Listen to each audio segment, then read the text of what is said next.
এমন কিছু গুনাহ আছে যেই গুনাহগুলোর কারণে 40 দিন নামাজ কবুল হয় না, এরকম হাদিসও পাওয়া যায়। সেই গুনাহগুলো কি? অবলীলায় এগুলো চলছে গুলিস্তানে, অবলীলায় চলছে জেলা শহরে, অবলীলায় চলছে মাজারগুলোতে, কিন্তু মানুষ বিশ্বাস করছে এগুলা। আল্লাহর হাবিব সাল্লাল্লাহু আলাইহি সাল্লাম এগুলো নিষেধ করেছেন। সেটা কি?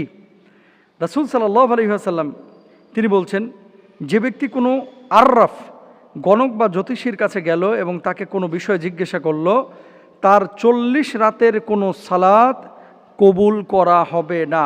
40 রাতের মানে 40 রাত মানে বুঝছেন তো, দিন রাত মিলায় আর কি। ও যত ইবাদত করবে এগুলো কবুল করা হবে না। এর মানে এই না যে সে নামাজ পড়বে না।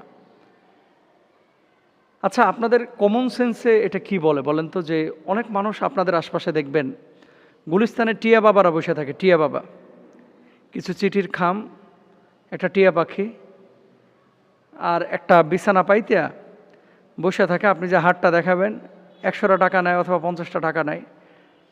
তারপরে পাওয়ারফুল একটা গ্লাস নিয়ে আপনার হাতের রেখা দেখে দেখে বলে যে আগামী 2 মাসে তোর 2টা বিপদ আসবে, গত 3 মাসে কিন্তু 5টা বিপদ তোর চলে গেছে।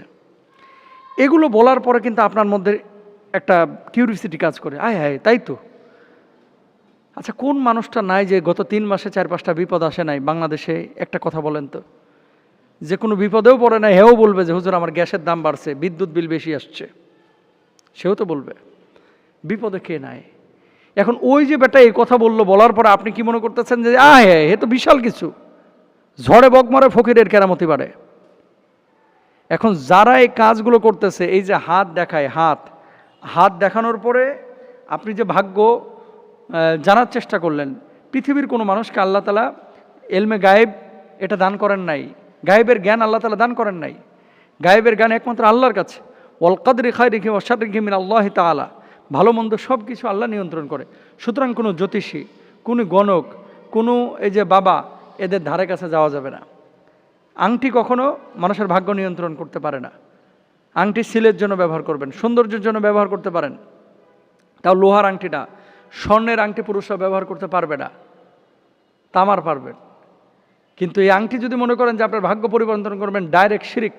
ভাগ্য পরিবর্তন করেন হচ্ছে একমাত্র আল্লাহ সুবহানাহু ওয়া তাআলা।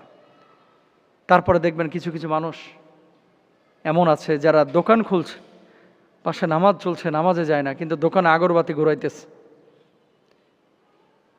ওই যে ক্যাশ বক্সের কাছে একবার পুরা আগরবাতির এক মুষ্টি আগরবাতি জ্বালায় রেখে দিছে, নামাজ পড়ে না। ভাই, নামাজ ছাড়া আগরবাতির যদি এখানে জাহাজও ডুবান তারপরে বারাকা আসবে না। কিভাবে আপনি আশা করেন?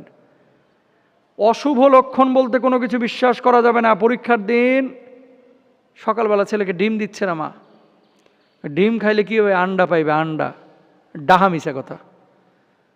কোকিল ডাকতেছে, কয় বাড়িতে মেহমান আসবে। কাউয়া ডাকতেছে, কয় না জানি বাড়ির ভিতরে আজকে কি খারাপই আছে।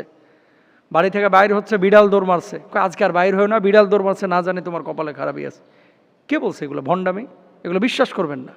এই সমস্ত জিনিস যদি বিশ্বাস করেন, আপনার ইবাদতের মধ্যে শিরিক আসবে, সমস্ত নামাজের প্রতিদানগুলো নষ্ট হয়ে যাবে। মনে রাখবেন, ভালো মন্দ সব কিছু নিয়ন্ত্রণ করেন একমাত্র আল্লাহ সুবহানাহু ওয়া তাআলা। কোনো কবিরাজ, কোনো জ্যোতিষী, কোনো গণক, কারো কাছে যাবেন না। হ্যাঁ, ঝাড়ফুঁক যদি করাইতে হয় ইমামের কাছে যান, যিনি কোরআন বিশুদ্ধ পড়তে পারে তার কাছে যান। কিন্তু এর বাইরে কোনো ধরনের যেখানে শিরকি আপনার কাজ কারবার আছে এই জায়গাগুলোতে যাবেন না, নাহলে ঈমান আমল শেষ হয়ে যাবে। আল্লাহ তাআলা বুঝদান করুক। আমিন।